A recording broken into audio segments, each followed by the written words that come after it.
ini, pakai ini. Nanti mama ada ini kan, ada mata.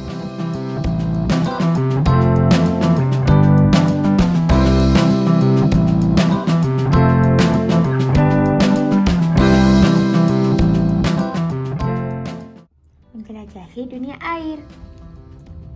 Sahabat Quark, tahukah kalian bahwa telur penyu menetas di dalam air? Setelah menetas dan tumbuh cukup besar, tiba waktu bagi anak-anak penyu untuk hidup di laut. Ayo, baca. Anak-anakku, sudah tiba saat bagi kalian untuk tinggal di laut. Aduh, aku tuh. Oh gitu ya. Aduh, aku takut. Apakah aku nanti bisa bernapas di dalam air, Bu? Ikan saja bisa. Masa kita tidak bisa? Betul bukan, Bu? Katanya. Kata anak, kata saudaranya. Betul. Tapi cara kita bernapas di dalam air berbeda dengan ikan. Ikan dan kebanyakan hewan air lainnya bernafas menggunakan insang. Sedangkan kita bernapas menggunakan paru-paru. Jadi kita harus menghirup air laut, Bu. Hihihi, tentu tidak, Nak. Paru-paru.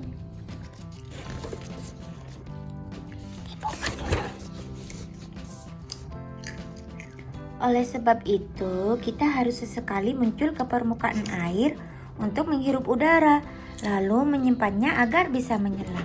Ya, Oh, begitu ya. ada apa? Sekarang kamu tahu mengapa penyu terkadang menyembulkan kepala dari dalam air.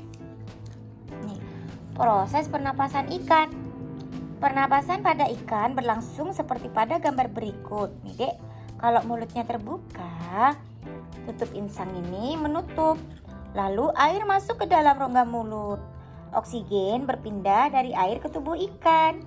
Ma, Pada waktu ini pakai ini. ke insang. Enggak.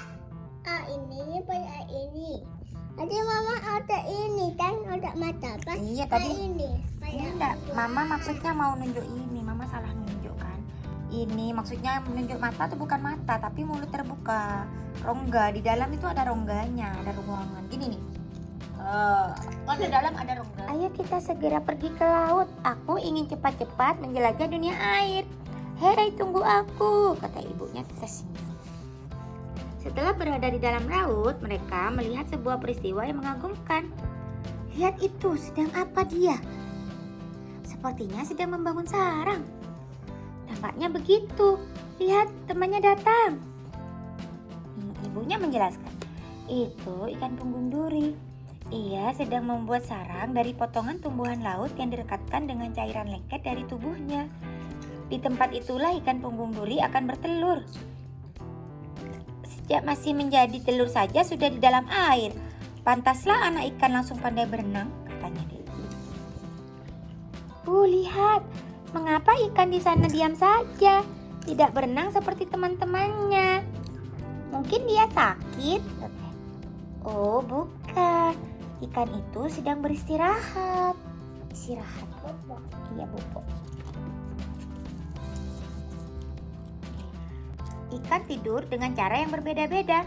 Ada yang membenamkan tubuhnya di pasir, bersandar di bebatuan, dan ada juga yang menyelipkan tubuhnya di terumbu karang.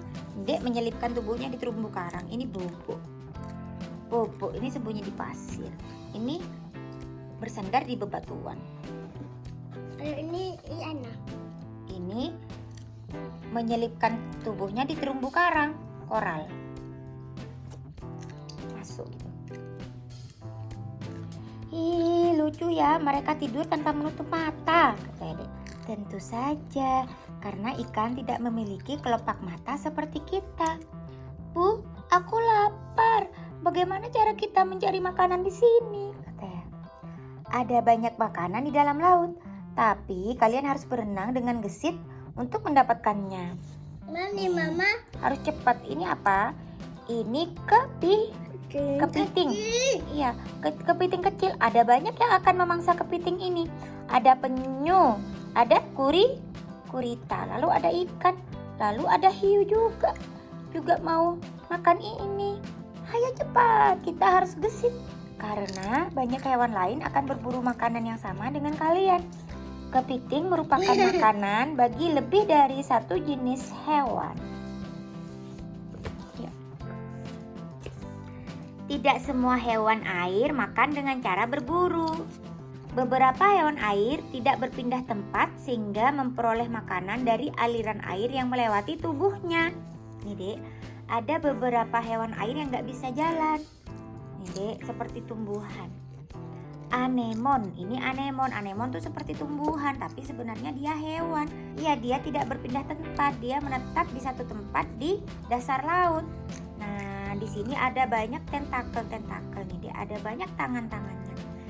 Setiap air mengalir melewati tangan-tangan ini, makanan akan masuk ke dalam tubuhnya. Ini juga teritip cacing tabung. Ternyata menjelajahi dunia air tidak hanya seru, tapi juga perlu perjuangan ya. Iya, tetapi tiap makhluk hidup sudah dibekali kemampuan untuk hidup sesuai dengan cara dan tempat hidupnya masing-masing. Jadi kalian tidak perlu takut. Apa deh? Udah. Yuk lagi. Jadi kalian tidak perlu takut untuk menghadapi tantangan. Setiap hewan, setiap makhluk hidup sudah memiliki kemampuan masing-masing untuk bertahan hidup. Dek. Bu, aku merasa ingin buang air besar. Aku harus buang kotoran kemana? Ya buang saja di sini. Apa kamu mau berenang jauh ke daratan hanya untuk buang air besar? Ibunya ketawa. Mau pup tapi bingung. Mau pup di mana? Tidak ada toiletnya. Tahukah kalian, kotoran penyu dapat menyuburkan tumbuhan air di dalam laut loh. Namun, kotoran manusia akan menjadi sumber penyakit bila dibuang sembarangan. Karena itu, jangan buang air besar sembarangan ya.